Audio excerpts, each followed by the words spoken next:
êtes-vous prêt à mettre pour atteindre vos objectifs? À quel prix êtes-vous prêt à réussir? Quel prix êtes-vous prêt à mettre pour réaliser vos rêves? On ne se pose pas souvent la question, jusqu'à ce qu'on soit devant un dilemme, où nos aspirations, nos convictions, nos principes s'entremêlent, s'entrechoquent. Posez-vous la question. J'espère que d'ici la fin de mon histoire, vous aurez peut-être une réponse. Aujourd'hui, je vais vous parler de Bédi. Bédi était un jeune homme, intelligent, fort, courageux et surtout très curieux. Il avait décidé de partir à l'aventure aux États-Unis grâce à son ami d'enfance, Mike. Mike, qui réside au pays de l'oncle Sam depuis déjà belle lurette, avait aidé de nombreux jeunes de son quartier à travailler et à aller se chercher, comme on dit, dans ce pays. Ils ramenaient à chaque fin de mois une somme assez conséquente à leur famille qui les permettait de vivre décemment. Mike trouvait cette voie déjà toute trouvée pour lui aussi prendre soin de sa famille et s'épanouir personnellement. Sa mère était quand même perplexe, elle avait peur car elle se disait depuis des années que tous ces jeunes-là étaient partis, on ne les avait plus revus. On savait juste qu'ils ramenaient de l'argent à leur famille mais on n'avait ni entendu leur voix, ni vu leurs photos. On ne savait pas ce qu'ils devenaient concrètement. Bédi avait confiance. Il se disait que son ami Mike était quelqu'un de sérieux. Il lui faisait entièrement confiance et il avait tenté de rassurer sa mère. Ce faisant, il partit dans un pays étranger. Il partit à l'aventure. Son ami Mike s'occupa de lui comme un prince à son arrivée. Au début, Bédi ne posa pas trop de questions, il laissa les choses faire. Mais il remarqua que son ami vivait dans le luxe, voiture, maison, fille, sortie. Il claquait des sommes astronomiques tous les jours, sans broncher, comme si cela ne représentait rien. Bédi était très perplexe, il se posait pas mal de questions concernant le métier que son ami faisait concrètement. Mais celui-ci restait évasif sur la question et ne répondait pas vraiment. Il lui posa également des questions sur ses amis, ceux qu'il avait rejoints des années auparavant. Est-ce qu'ils allaient bien? Est-ce qu'il avait de ses nouvelles? Là encore, il se contentait juste de répondre vite fait, sans vraiment rentrer dans les détails et il semblait gêné. Cela piqua la curiosité de Bédi. Celui-ci, qui restait à la maison presque tout le temps, tomba par inadvertance sur des dossiers. Des dossiers qui le firent froid dans le dos. Commença alors une course contre la montre. Une course contre la mort, je dirais.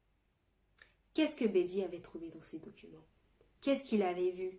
Qu'est-ce qu'il avait lu? Qu'il avait poussé, lui, à sortir, sans rien, sans argent, sans papier, dans un pays où il ne parle même pas la langue. Et à courir, sans jamais regarder derrière. Bédi avait découvert le véritable métier de son ami Mike. Celui pour qui il était prêt à mettre sa main au feu. Celui en qui il avait eu tellement confiance. Mike était au cœur d'un trafic d'organes. Tous ses amis qui étaient venus avant lui avaient été tués et leurs organes avaient été vendus au prix fort. Cet argent, Mike l'envoyait au fur et à mesure aux parents de ses amis pour garder le contact et surtout ne pas attirer l'attention. Et cela aussi permettait de pouvoir coopter d'autres jeunes au fur et à mesure.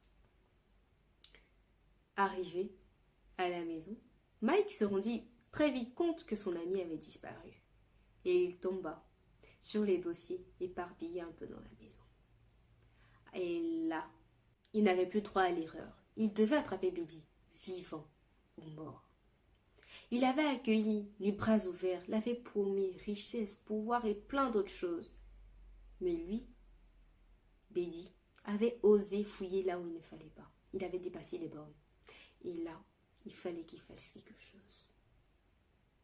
Il avait atteint son confort, son business. C'était trop pour lui. Bédi, quant à lui, avait réussi à trouver refuge dans une campagne pas loin de là. Il y rencontra une jeune fille qui l'aidera plus tard à quitter le pays et à rentrer chez lui. où il annonça aux différentes familles de ses amis partis précédemment aux États-Unis ce qui leur était vraiment arrivé.